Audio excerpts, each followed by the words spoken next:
Jeter sa bouteille après l'avoir bu, c'est un peu comme jeter son assiette après le repas. Ce n'est pas moi qui le dis, mais une vigneronne. Mais je trouvais qu'elle était de bon ton pour introduire notre sujet du jour, la consigne du verre. Ça paraît du bon sens, nos aînés le faisaient et pourtant, elle n'a toujours pas décollé en France. Nous en parlons aujourd'hui avec le cofondateur de Joyon, une chaîne solidaire de bouteilles de vin consignées.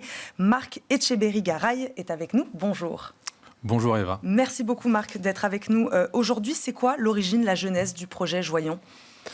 Alors, moi je suis un ancien restaurateur. J'ai travaillé dans des associations engagées autour de l'alimentation, notamment Yes We Camp, qui fait de l'urbanisme transitoire, qui est un peu connu sur le territoire parisien. Et avec différents acteurs de l'agriculture, des vignerons, des distributeurs, on s'est toujours dit que c'était compliqué d'être engagé et de respecter un prix juste. Donc du coup, on a expérimenté une mise en bouteille de bouteilles consignées une première fois, où on a fait venir du vin à Paris, et puis on s'est rendu compte qu'on pouvait faire des choses très bien avec du bon vin à un prix juste. Voilà. Et donc après 2-3 expérimentations, on a créé une coopérative, une SIC, avec les différents acteurs impliqués dans le projet. Donc des vignerons ? C'est quoi ? C'est que des acteurs du vin ? Alors, il y a des vignerons parce qu'on veut vraiment mettre en avant les vignerons parce que la consigne qui existait dans les années 50 a disparu parce qu'il y a eu des soucis aussi un peu de qualité et on ne savait plus trop ce qu'on buvait. Là, on fait du vin qui est mis en bouteille à Paris, mais avec des vignerons que l'on met en avant dans nos bouteilles. Donc c'est intéressant, la consigne, c'est donc, enfin en tout cas pour vous, là c'est un engagement des vignerons d'abord, c'est ça ? Tout à fait. Ouais, en fait, on s'est rendu compte que les vignerons, dans leur bilan carbone, il y avait 40% qui étaient liés à la gestion du verre, ce qui est énorme, on ne se rend pas forcément compte, plus que la gestion d'un tracteur. Enfin, du coup, voilà, nous on achète les bouteilles, Joyon achète les bouteilles qui sont à Paris, on fait monter le vin à Paris, et le vin circule sur les différents acteurs. Donc, alors voilà, expliquez-nous, c'est quoi cette chaîne-là donc la chaîne circulaire, réutilisation, recyclage de cette bouteille de vin en verre. Tout à fait. Donc la cuve de vin arrive à Paris. Oui. On les met en bouteille avec les différents sociétaires de la coopérative. De là, on met... Donc c'est souvent des cuves de 1000 litres, pour être très précis. Donc voilà, on a 1600 bouteilles qui sont créées. De là, elles sont livrées en vélo cargo chez les bénéficiaires, qui sont souvent des restaurateurs ou des traiteurs engagés. On vient les récupérer, on les fait laver par une coopérative aussi engagée qui s'appelle Oeco, au Parc de la Villette, et elles reviennent dans le cycle pour une nouvelle mise en bouteille. Voilà. Et ça, on peut faire ça combien de fois ? Une bouteille, elle peut avoir combien de vies ? Voilà, aujourd'hui, nous, on utilise des bouteilles champenoises, qui sont des bouteilles solides aussi, qui permettent de les transporter facilement. On peut légalement...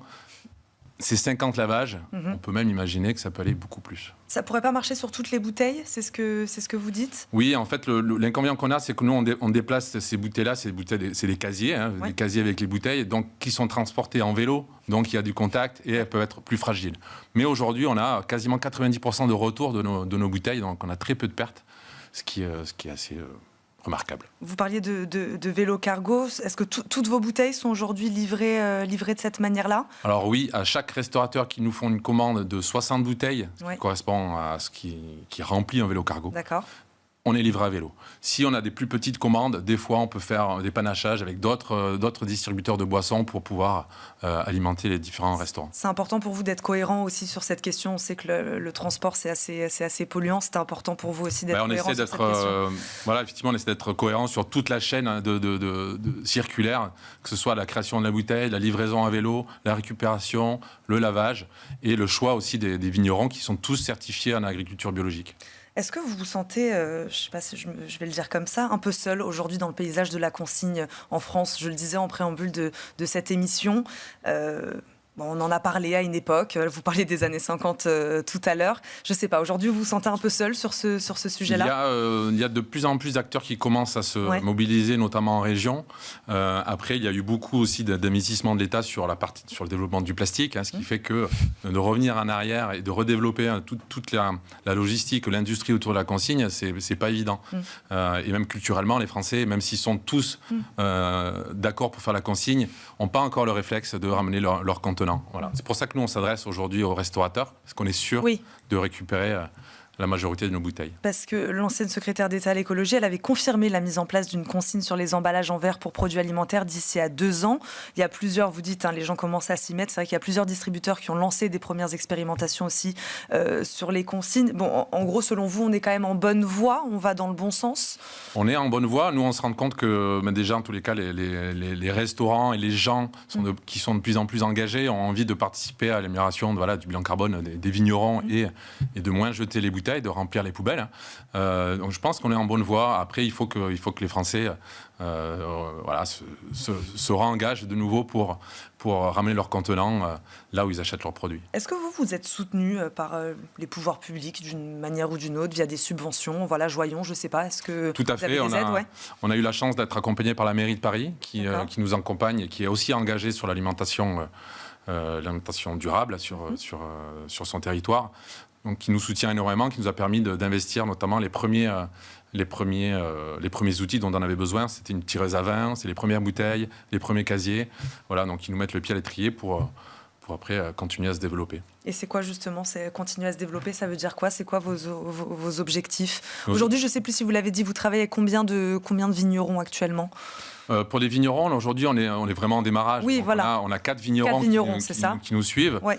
On espère en mobiliser de plus en plus. Il y a des gens qui commencent aussi, des vignerons qui commencent à nous solliciter. Et après, on travaille aujourd'hui avec une quarantaine de restaurateurs. Et on démarre à peine. La coopérative a été créée en janvier 2024. Et donc, on espère multiplier par 2, par 3, par 10 d'ici l'année prochaine. Mais vous donnez l'exemple aussi. C'est ça aussi, Joyon. C'est donner l'exemple, montrer que c'est possible. Voilà, on essaie de sensibiliser les gens autour de ça. Donc, ça concerne les acteurs publics, les citoyens qui vont aussi dans les restaurants, qui disent « Ah tiens, voilà, on peut aussi reboire des produits de qualité dans des bouteilles consignées et à des prix justes. » C'est aussi le succès de notre projet, c'est que le prix qu'on affiche en tous les cas est juste. Voilà. Non, c'est très intéressant. On peut faire ça avec les bouteilles de vin, on peut faire ça avec n'importe quelle bouteille? Oui, nous, on est... Notre dada, nous, c'est le vin. Ouais. Mais oui, tous les contenants, tout est possible. Tout est possible pour que ce soit de toutes les boissons alcoolisées ou non alcoolisées. Il faut attention de ne pas trop boire de vin non plus. Et ça marche pour les contenants aussi alimentaires. Donc, Pour qu'on fasse un résumé, vous disiez tout à l'heure, en termes d'impact carbone, vous parliez de coûts. Voilà, si vous deviez vendre, j'ai envie de dire, Marc, ce principe de la consigne, voilà, les différents avantages pour montrer aux gens pourquoi ils devraient s'y mettre en termes de coûts, en termes d'impact carbone. Il y a un exemple type, c'est par exemple... il faut à peu près 1300 litres pour créer une nouvelle bouteille. Oui. Alors qu'avec 1300 litres, on peut laver 500 bouteilles 50 fois. Voilà. Donc la création d'une bouteille, on peut le remplacer par l'utilisation de bouteilles consignées en très grande quantité. Voilà. Et ça évite de transporter encore des aliments ou des contenants pour rien, alors qu'ils sont déjà là.